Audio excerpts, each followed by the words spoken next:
Alright, Toolerinos, I had an opportunity to do a little more shopping on Easter Eve, and this is my little tool haul.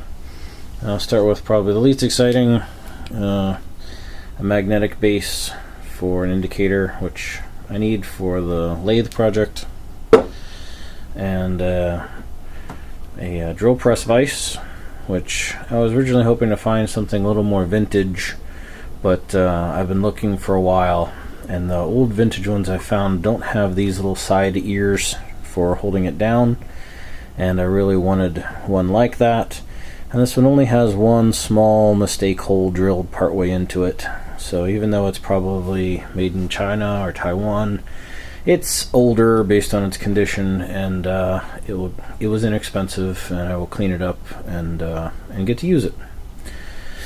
Next item, this old broken plane, because it's busted up. There's a piece missing here, the handle's missing, you can see the casting's broken there, and there's this bottom piece of wood that I'm not sure if that was original or if that was a repair at some point, but it looked cool, and it was $2. And here's the beauty shot. Stanley Rule and Level Company, New Britain, Connecticut. It's got the bird and number 35. And then I don't know if this was a manufacturing name or if the owner, at some point put it in here, but there's this name stamped in it multiple times on the original wood block, and there's even some at an angle in here. It's real faint, but so I thought that was cool for $2. Alright, I got a nice little hand drill. I've got another one of these that I've been using down here in the train room. It's very nice and handy, but this one came with multiple little chuck inserts of different sizes, whereas the other one I have doesn't have that, and it's very limited into what size bits it can hold.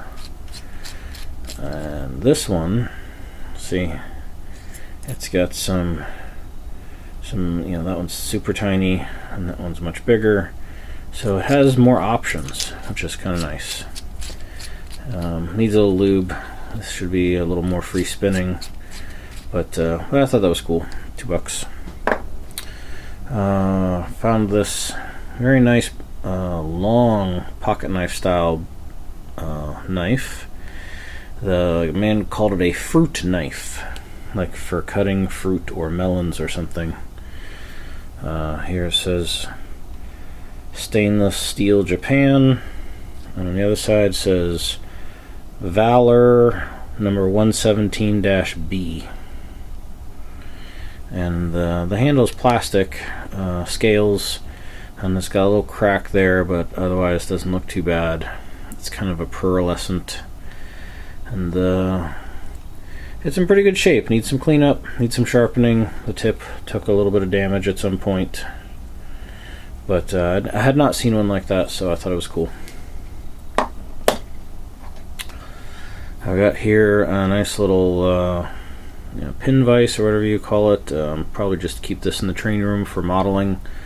Has a very fine tip, with a little screw to tighten it. Vemco. So thought that was neat.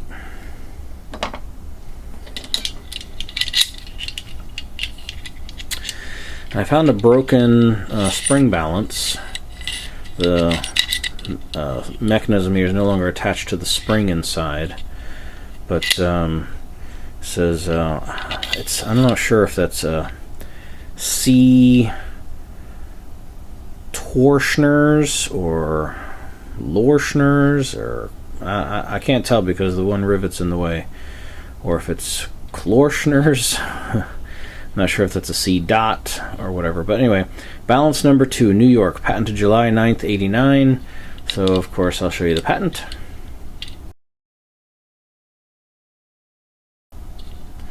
The rivets appear to be copper or brass. The rest of it is stamped steel, and even if I can just get it to attach to the the spring and not be accurate. It'll still polish up and make, I think, a nice wall hanger, nice decoration. All right, this was cool.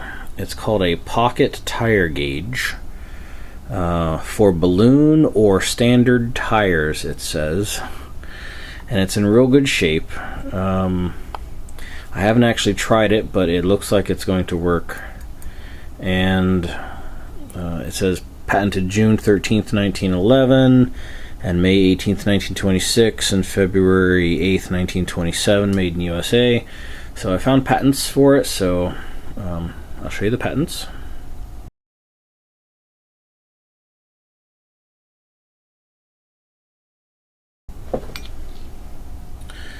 Alright, I found a crate tool, more like the ones everyone else has, seemingly.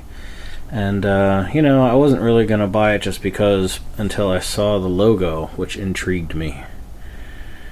It says Storts & Son, Phila, for Philadelphia, and it's got two crisscrossing swords. So I looked them up, and this company is still in business, still making hand tools in the same factory. They've been in Philadelphia for like over 100 years. It's very cool. I'll put a link in my descriptions for it. Check it out if you want some awesome made in USA tools. Check them out.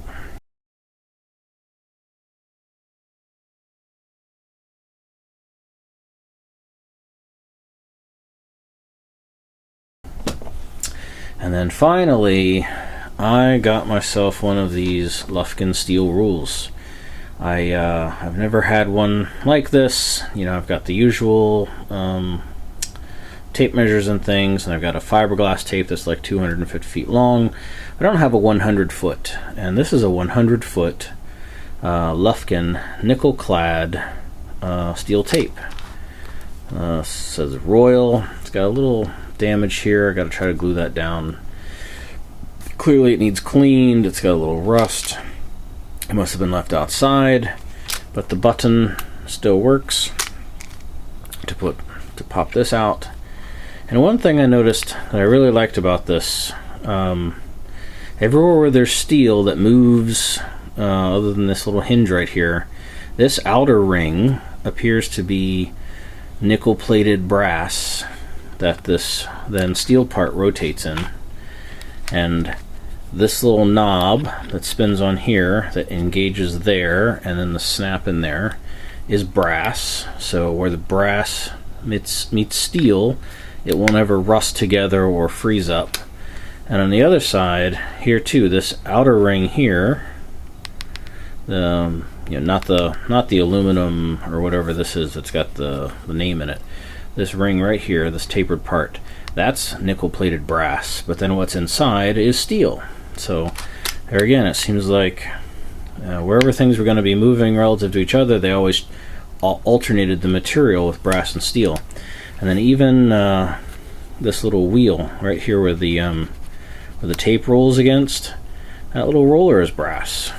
So maybe so it doesn't mark up or abrade away the nickel clad on the steel rule, I suppose. I don't know, this is going to get some serious cleanup and some serious attention, because I think it's spectacular, and I want to fix it up and keep it nice. Okay,